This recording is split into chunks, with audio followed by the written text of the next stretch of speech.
Masih di alur cerita, A Record of a Mortal Journey to Immortality.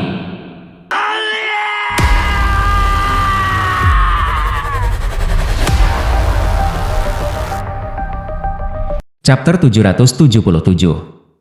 Cahaya memudar untuk mengungkapkan seorang wanita berpakaian putih yang indah. Dia adalah wanita yang bermarga baik yang tampaknya memiliki masa lalu dengan Master Sunreach. Saat dia tanpa ekspresi melirik ke udara, dia melihat Han Li dan Feng Bing, menyebabkan ekspresinya bergerak. Kemunculan tiba-tiba wanita ini menyebabkan Tian Song secara tidak sadar berhenti di udara dan ekspresinya menjadi goyah. Ketika Feng Bing melihat penggarap Bai keluar dari penghalang darah, dia berteriak dengan semangat membangkitkan, "Rekan Daois Bai, Anda datang pada waktu yang tepat. Ini adalah sage ilahi Moulan keempat. Bantu aku mengikatnya dengan cepat sehingga rekan Daois Han bisa membebaskan yang lain." Wanita yang bermarga Bai itu melirik Tian Song dan dia dengan jahat berkata, "Sage ilahi keempat? Jadi kamu ikut campur dalam trik ini juga?" Aku tidak berpikir selain dari anak muda itu, bahwa akan ada orang lain yang bisa menembus penghalang darah juga. Tampaknya orang-orang dari sekte pengayakan Yin tidak dapat diandalkan. Tian Song tidak menanggapi pertanyaan penggarap Bai dan malah bergumam sendiri. "Kau mencari mati." Melihat bahwa dia diabaikan, kulit kultivator Bai menjadi pucat karena amarah. Dia membentuk segel mantera dengan tangannya dan mengumpulkan bersama kabut putih besar yang bersinar, meluncurkannya menuju Divine Sage dengan momentum yang mencengangkan. Ketika Feng Bing melihat ini, dia menuju ke Fire Spirit Bottle dan meluncurkan serangan dari sisi lain. Han Li tidak lagi ragu-ragu dan melebarkan sayapnya sekali lagi, muncul kembali di dekat penghalang darah lain. Meskipun dia merasa yakin bahwa dia bisa membunuh Azur Doppelganger yang diberikan kekuatan jimat penaklukan roh, itu lebih penting untuk membebaskan para pembudidaya demi perang. Dengan penghalang darah di depannya, Han Li memanggil manik ke tangannya dengan lambaian tangannya. "Hati-hati, Tuan." Tepat saat Han Li hendak membuang manik-manik kilat, dia tiba-tiba mendengar Silver Moon dari benaknya. Hati Han Li bergetar, dan dia langsung membuang manik-manik petir, menabrak penghalang darah dalam seberkas cahaya biru yang tajam. Tetapi pada saat yang sama, bola api seukuran kepala telah bergerak untuk mencegatnya.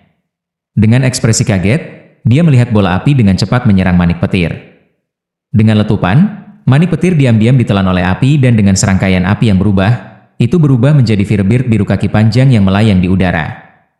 Han Li mengenakan ekspresi tegas pada pemandangan itu dan dia membentuk mantra tangan, meledakkan petir di dalam tubuh burung Firebird.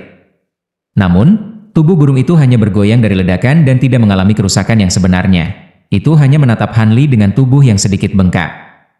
Ketika Han Li melihat ini, dia sangat terkejut dan mendongak untuk melihat serangkaian bola api biru mendekatinya dari arah burung suci Moulan. Ketika mereka mendekati penghalang merah, mereka berubah menjadi burung api biru dalam sekejap mata dan mereka masing-masing mulai mengelilingi penghalang darah. Pada saat itu, Han Li menyadari bahwa burung api kemungkinan besar berhubungan dengan burung suci. Tidak heran mengapa manik-manik petir menguatkan mereka karena mereka terbentuk dari api lentera untuk memulai. Tidak jauh dari burung suci, mantra prajurit Lei dengan dingin menatap Han Li. Pandangan keduanya bertemu. Sekarang menyadari bahwa burung suci itu ada hubungannya dengan dia menjadi sangat marah. Namun, ketika Han Li melihat 9 lentera kuno mengambang di sisinya, Han Li tidak bisa menahan matanya, merenung saat dia dengan tenang menatap api yang berkobar. Adapun burung api biru, mereka tidak punya niat untuk menyerangnya. Mereka hanya berputar-putar di sekitar penghalang darah. Pada saat itu, Silver Moon muncul di sisi Han Li dalam kilatan cahaya putih. Dengan nada minta maaf, Silver Moon berkata, "Tuan, tolong maafkan saya karena tidak berguna selama pertempuran Anda sebelumnya. Harimau surgawi itu terlalu cerdas. Aku akan ketahuan kalau aku terlalu dekat dengan mereka." "Cukup. Anda telah melakukan semua yang Anda bisa." Han Li menggelengkan kepalanya dan dengan tenang berkata, "Namun demikian, Anda harus mengambil 2 manik-manik petir ini. Lihat apakah Anda dapat menyelinap melewati mereka dan menyelamatkan para pembudidaya di dalam. Gunakan keduanya dan lihat apakah Anda bisa membebaskan satu." Silver Moon menerima 2 manik-manik kilat dan dengan hormat berkata, "Hamba ini akan melakukan yang terbaik baginya." Dia kemudian menyembunyikan dirinya dalam kilatan cahaya putih. Han Li kemudian berbalik dan melirik ke arah Tian Song. Api merah tua dan kabut putih es terjalin saat cahaya pelangi sesekali melintas dari dalam. Saat ini, sulit untuk mengatakan siapa yang memiliki keunggulan. Adapun Azur Doppelganger, itu telah menghilang pada waktu yang tidak diketahui, Tidak diketahui apakah itu bertarung di dalam dirinya atau jika Tianzong telah menariknya. Lega pada kenyataan bahwa burung suci secara pribadi telah membantunya. Han Li menggelengkan kepalanya dan kemudian melirik ke arah burung Firaun biru dengan intensitas yang kuat. Cahaya merah tua bersinar dari tubuhnya, dia mengangkat kedua tangannya dan memanggil perisai cahaya biru. Setelah itu, dia membentuk mantra tangan dan memperbesar perisai, menghalangi bagian depannya saat dia memanggil mani petir lain dengan flip tangannya. Kemudian dengan tepukan guntur dari belakangnya, Han Li kabur dan muncul kembali 40 meter di udara. Karena belum melempar manik petir di tangannya, burung-burung api di sekelilingnya menembak ke arahnya. Dalam sekejap mata, kafan api biru muncul di udara, menenggelamkan Han Li di dalamnya. Pada saat itu, tatapan Long Han menjauh dari Han Li. Dia awalnya berharap bahwa Han Li akan cukup untuk membebaskan para pembudidaya yang terjebak dan mendapatkan kembali momentum atas pertempuran. Tetapi ketika dia melihat burung suci melepaskan beberapa burung api ke arah Han Li, dia menjadi cemberut dan tahu bahwa peluang mereka tidak baik. Dia kemudian mengalihkan pandangannya ke para pejuang mantra di kejauhan dan dia melihat bahwa meskipun 7 penggarap kebenaran besar berhasil menahan demon Fire biru dari burung suci Moulan, mereka jelas tidak akan bertahan lama. Meskipun hanya memiliki budidaya Naschen Soul terlambat, ia memiliki kemampuan dari tahap transformasi dewa. Lepaskan setan Yin Yang. Katakan pada mereka untuk tidak sibuk dengan pembunuhan dan meminta mereka berurusan dengan api kuno sebagai gantinya. Dengan suara cemberut, Long Han merilis kartu terakhir yang disembunyikannya. Iya. Seorang pembudidaya sekte obligasi harmoni yang telah menunggu di sisinya segera terbang untuk menyampaikan pesan. Setelah keributan, 2 peti mati yang menakutkan, 1 hitam dan 1 putih, dipanggil keluar. 16 murid laki-laki dan perempuan dari sekte obligasi harmoni semua duduk di sekitar 2 peti mati dan mulai melemparkan mantra dan segel mantra, menyerang peti mati dengan berbagai segel mantra dan memulai proses melepaskan segel peti mati. Ketika mantra berlanjut, jimat-jimat di atas peti mati hitam putih mulai bergetar dan peti mati berdentum seolah anggota tubuh mengetuk-ngetuk kayu dari dalam. Ketika Long Han mendengar ini, dia tidak bisa membantu tetapi mengangkat alisnya. Dia telah mendengar sedikit tentang setan Yin yang sekte obligasi harmonis. Dikatakan bahwa 2 setan mayat ini pernah menjadi sepasang tetua pendamping Dao dari generasi sebelumnya. Mereka berdua memiliki budidaya tahap awal Naschen Soul, tetapi mereka telah mengkhianati sekte ikatan harmonis untuk beberapa alasan atau lain dan beralih ke jalan roh Dao, mengubah diri mereka menjadi mayat. Kemudian ketika keduanya melakukan penyisiran besar dalam budidaya mereka ingin memusnahkan sekte obligasi harmonis, membunuh lebih dari 100 murid sebelum mereka akhirnya ditangkap hidup-hidup oleh beberapa sesepuh sekte. Dengan mengambil keuntungan dari teknik kuno untuk menghapus kesadaran mereka disempurnakan menjadi setan Yin yang korpse yang legendaris. Dikatakan bahwa iblis mayat itu sangat kuat, bahkan lebih kuat daripada ketika mereka pernah hidup. Ketika pikiran-pikiran ini muncul dalam pikiran Long Han, suara-suara dari peti mati semakin keras dan semakin keras dengan jimat semakin sedikit dengan masing-masing segel mantra yang menyerang itu. Adapun 32 murid obligasi harmonis sekte yang mengelilingi peti mati, wajah mereka tumbuh lebih tidak nyaman ketika mantra mereka terus berlanjut, tatapan mereka fokus pada jimat yang tersisa di peti mati. Dengan pop, 2 jimat terakhir terbang dari peti mati dan murid-murid sekte obligasi harmonis segera tersebar dari tempat kejadian. Pada saat itu, sebuah ledakan terjadi dari peti mati, mengisi udara dengan aroma amis dengan penampilan 2 siluet yang samar, 1 hitam dan 1 putih. Mereka melesat keluar dari peti mati dan menghilang ke arah yang berbeda. Yang paling lambat dari murid laki-laki dan perempuan melepaskan pekikan darah. 2 orang dalam jubah Daois telah menerkam kedua murid dan merobek tenggorokan mereka, meminum esensi darah yang mengalir keluar. Ketika pembudidaya sekte obligasi harmonis lainnya melihat ini, mereka menghela napas lega dan berhenti. Adapun para pembudidaya dari sekte lain, mereka tidak bisa membantu tetapi mengungkapkan keterkejutan mereka. Seorang pria tua dengan rambut kusut keluar dari divisi sekte dan dengan tenang berkata, "Bagus." Karena iblis telah mengkonsumsi esensi darah dari perawan laki-laki dan perempuan, mereka tidak akan tiba-tiba memakan yang lain. Setelah itu, dia mengangkat kedua tangannya ke 2 siluet dan mengungkapkan 2 lempeng hijau perunggu yang diukir dengan karakter jimat. Kedua lempeng itu kemudian menembakkan garis-garis cahaya abu-abu ke arah kepala setan mayat itu, menyematkan di dalamnya. Kedua setan mayat itu bergetar dan berhenti menghisap darah. Mereka perlahan berdiri dan dengan kaku terbang ke depan pasukan pembudidaya. Pada saat itu, penampilan sejati mereka dapat dilihat, membangkitkan banyak teriakan keheranan. Setan Yin yang mayat sebenarnya adalah pria dan wanita muda, keduanya memiliki penampilan yang halus. Pria itu memiliki alis yang tajam dan mata yang cerah sementara wanita itu memiliki martabat yang elegan. Tetapi berbeda dengan fitur mereka yang hidup, mata mereka benar-benar mati.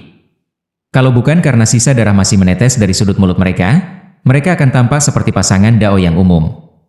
Namun, mereka mengeluarkan bau busuk yang tak terlukiskan di dekat mereka, membingungkan siapapun yang menciumnya.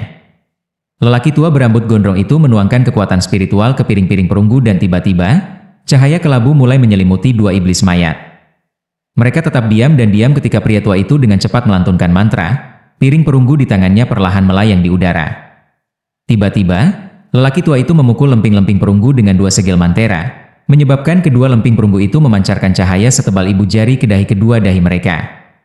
Sebuah cahaya yang bersinar tiba-tiba bersinar dari mata dua setan itu. Lelaki tua berambut gondrong itu menyingkirkan piring-piring perunggu dan menunjuk ke burung biru besar itu, memerintahkan, "Pergi." Chapter 778. Setan Yin yang memutar pandangan mereka dan tiba-tiba berdiri berdampingan sebelum berubah menjadi hembusan angin hijau, bau busuk tertinggal di belakang mereka. Tampaknya mereka sedang menuju ke arah burung suci Moulan. Para pembudidaya segera menghela nafas lega. Mereka merasa lebih percaya diri dengan monster penghisap darah ini di depan mereka. Angin hijau iblis jenazah tampaknya berjalan lambat, tetapi dalam kenyataannya, mereka luar biasa cepat.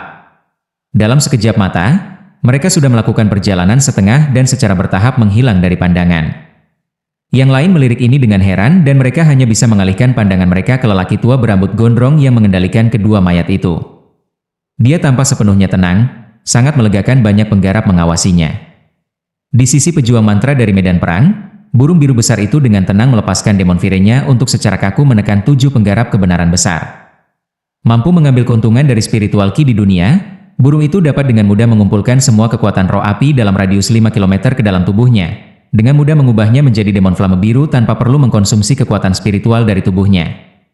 Selain itu, seiring berjalannya waktu, ia mampu menarik lebih banyak kekuatan roh api. Ini adalah perbedaan antara tahap transformasi dewa dan apa yang lebih rendah. Karena alasan seperti ini bahwa setiap kali seorang pembudidaya tahap transformasi dewa muncul di selatan surgawi, mereka dapat menyapu seluruh benua tanpa takut akan hal lain. Sejak awal, para pembudidaya 7 kebenaran hebat hanya mampu menjerat binatang buas dengan kekuatan harta sihir mereka. Tetapi seiring berjalannya waktu, tidak hanya formasi isolating iblis rusak, tetapi nyala api yang terperangkap telah lolos juga. Sampai saat ini, mereka butuh sekuat tenaga untuk melestarikan kehidupan mereka sendiri. Saat itulah burung iblis menghentikan apinya dan dengan bingung melirik ke sekeliling seolah-olah dia merasakan sesuatu yang aneh. Dengan teriakan tiba-tiba, burung itu membentangkan sayapnya dan cincin cahaya biru melonjak di sekitarnya yang meliputi area lebih dari 300 meter. Dengan kresek, awan asap hijau yang nyaris tak terlihat muncul di tengah-tengah cahaya. Setelah itu, setan Yin yang muncul dari dalam. Dengan penyembunyian mereka yang terputus, kedua iblis itu menjerit-jerit keras dan bergerak-gerak sebelum menjalani transformasi. Dengan rambut merah dan kulit hijau, tubuh mereka tumbuh setinggi 6 meter. Jari-jari mereka gemetar, meluncurkan puluhan benang cahaya abu-abu ke arah burung besar itu. Burung biru itu berhenti sebelum melengking marah. Ketika melihat serangan iblis, itu membuka mulutnya dan menembakkan pilar api biru dari mulutnya. Pada saat yang sama, ia membentangkan sayapnya dan menelan tubuhnya dalam badai api biru, menyapu gelombang api biru setinggi 40 meter ke kedua setan. Melalui beberapa teknik yang tidak diketahui, setan Yin yang mampu mengatasi serangan ini dengan memancarkan benang undead ki, memungkinkan mereka untuk menahan serangan demon flames dan melanjutkan serangan mereka. Dengan fokus dari burung suci diambil dari 7 pembudidaya kebenaran agung, mereka dapat menggabungkan harta mereka bersama dalam roh baru dan menunjukkan kekuatan mereka sekali lagi. Sama seperti 2 setan mayat dan para pembudidaya 7 kebenaran besar berurusan dengan burung suci Moulan, 2 setan mayat tiba-tiba melintas dengan cahaya abu-abu dan melesat di belakang burung besar, membuat jalan melewati lautan api dan langsung menuju lentera kuno tidak jauh. Ketika Eja Warrior Lei melihat ini, dia dengan tenang memukul salah satu lentera dengan segel mantera, tiba-tiba mengaduk lentera untuk melepaskan bara api.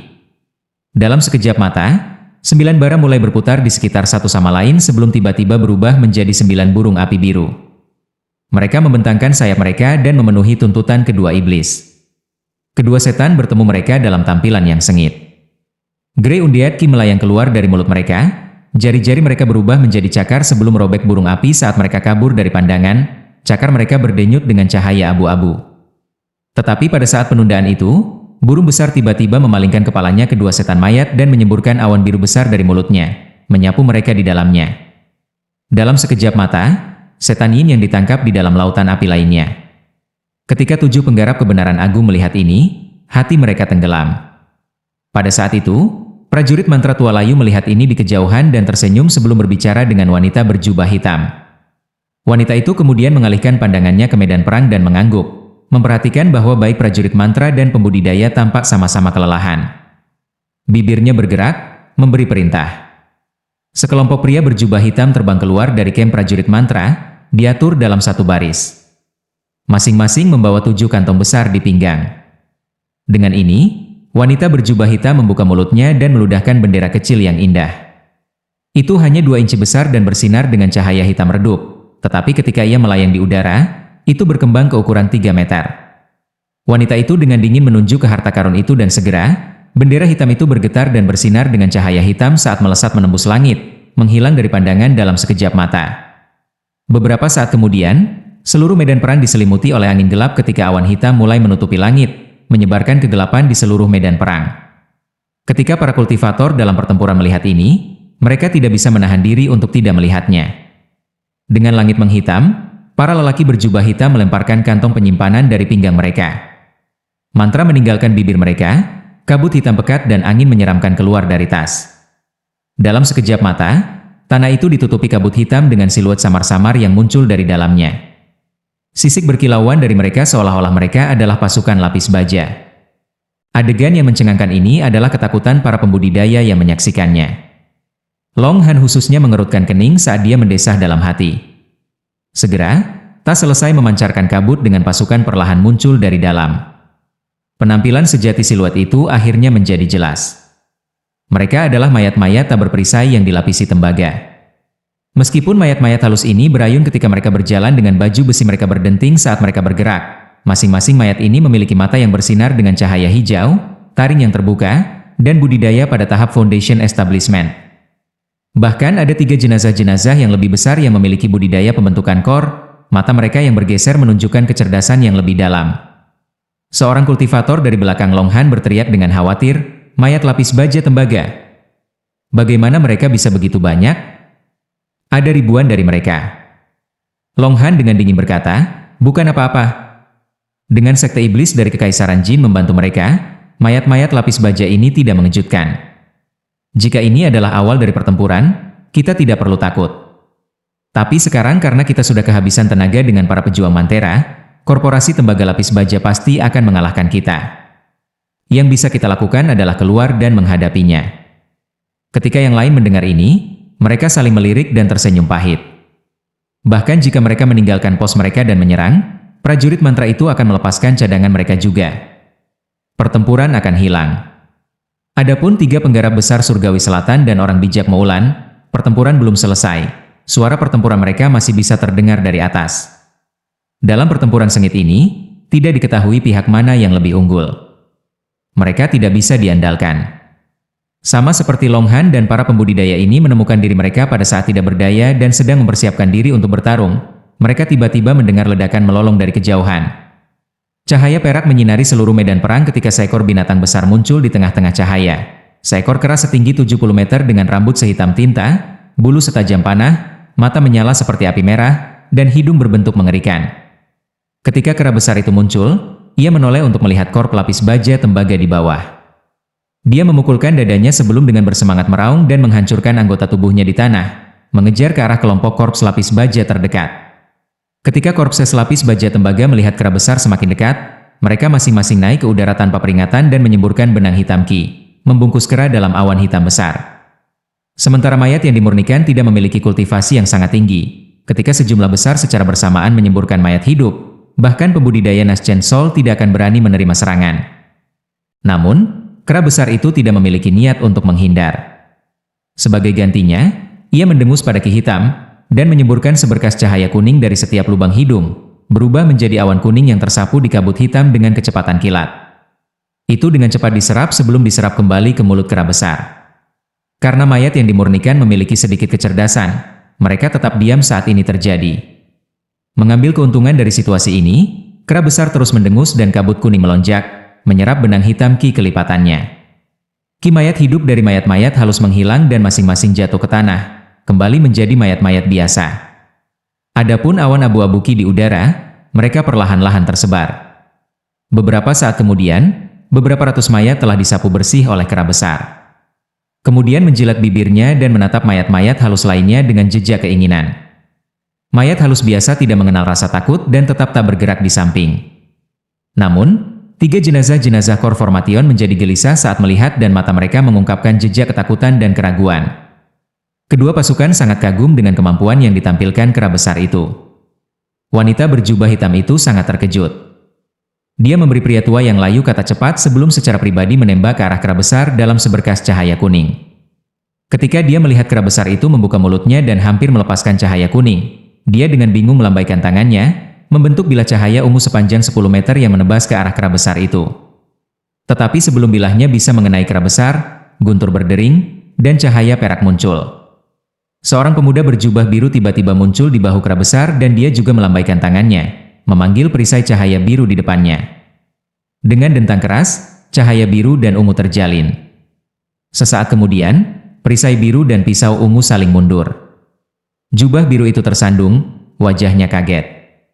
Pemuda itu melirik wanita berjubah hitam dan dengan acuh tak acuh bertanya, "Seorang pembudidaya setan?"